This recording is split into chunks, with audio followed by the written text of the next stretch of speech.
There are actually a very few specific reasons you don't wear what you buy. And once you see them, you can't ignore them anymore. Hi, I'm Veronica, and today we're talking about why you don't wear what you buy and how to fix it. Most wardrobe advice focuses on styling, so this is why today we're not going to talk about styling. We're not going to talk about how you mix and match your clothes. We are going to get into the specifics, the reason why you bring clothes home and you never touch them again. So if you have clothes in your wardrobe that still have tags on them, or pieces you keep saving, or things you liked when you bought them, but now you're never reaching for them, there are actually a few patterns behind that. So I'm going to walk you through the most common ones and what to do differently instead. Because we don't want to spend our money on things that we never use, right? And we also don't want to occupy our wardrobe space with items that never get touched. So let's discuss. So the first reason is what I call the fantasy self problem. So that piece you never touch wasn't actually bought for your real life. It was bought for some imaginary situation or occasion you thought you're going to wear that piece for. So you bought them for a version of you that goes out more, dresses up more, feels more put together. Or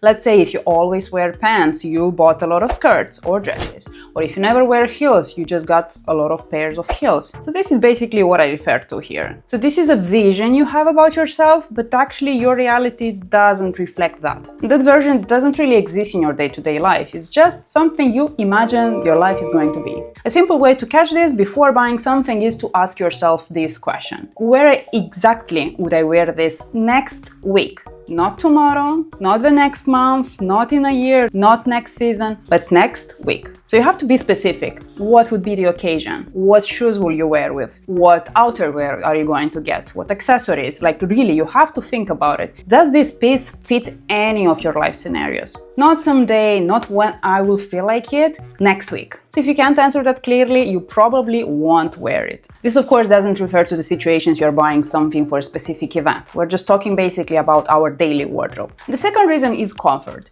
A lot of clothes look good but feel wrong. Some fabric that itches, or it doesn't breathe, or it sticks to your skin, or just feels slightly off. The thing is, you might also be a little uncomfortable trying on clothes, so you might not even notice things like this, or that something bothers you, or that something just pulls somewhere. But in real life, you won't reach for it because of these exact reasons. Because if something doesn't feel good on your body, you unconsciously avoid it. You may not remember what's wrong, but your body will. So no matter how beautiful it is, if it's not comfortable, it's not going to be wearable. So start paying attention to how clothes feel, not just how they look, because your body decides what you actually will wear. And now let's go to the third reason, the fit. And when I say the fit, I refer to how the clothes fit your body. It doesn't necessarily mean that you should be very tight-fitting or oversized. It's basically exactly how this piece fits on your body, just that. We often think something fits just because we can put it on, especially when it comes to very tight clothes, and we are ignoring all the other signals. But there's a big difference between it fits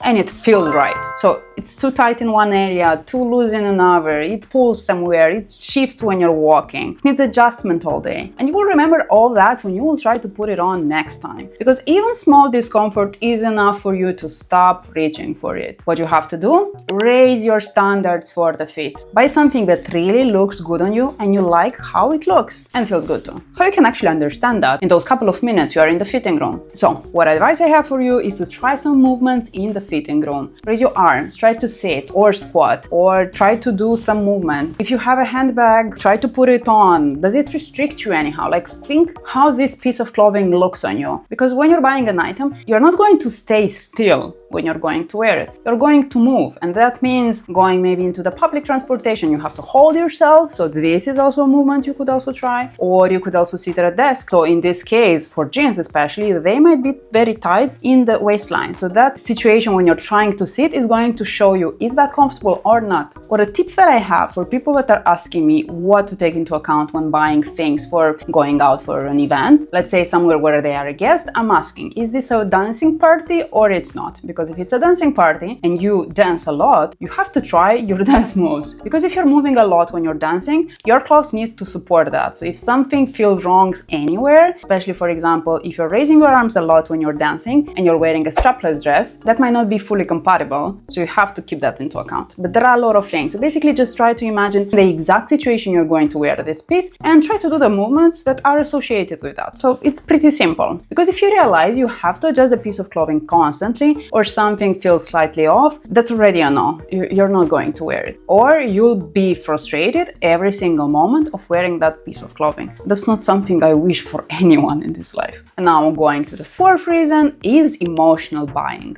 Sometimes we don't buy clothes because we need them. We buy them because we had a bad day, we just went for shopping just to see what's around, and then we get overwhelmed by all the displays and all the mannequins wearing pretty clothes. Or maybe because the clothes were on sale, or maybe because they feel like a reward. Like we did something and we're like, I'm going shopping. Because all of this can also give you a quick confidence boost, but you might actually not need that piece. So this is what I mean when I'm speaking about emotional buying. Something that is not conditioned by the need of that item, but something just for us to feel good. And the thing of this quick confidence boost is that it doesn't really last. So later, that piece will actually not fit into your life or into your wardrobe. So before you buy something, pause for a second and ask, do I really want this? Do I need this in my wardrobe? Or do I want the feeling it's giving me at this exact moment? And these questions can save you from a lot of unworn clothes and wasted money. So, if you don't wear your clothes, it's usually not random. To wrap up, it's one of this. They don't match your real life, they don't feel good on your body, they don't fit well enough, or you bought them for a feeling, not a real purpose. And once you start noticing this, shopping changes. And you start buying more clothes and you start choosing better actually. Well, you can still buy more clothes, but you will choose them better, that's for sure. And if this video made you look at your wardrobe a bit differently, you'll probably enjoy the rest of my content. I talk about how to choose better clothes, understand fabrics, and build a wardrobe you actually wear. Hope you found this useful. See you in the next one.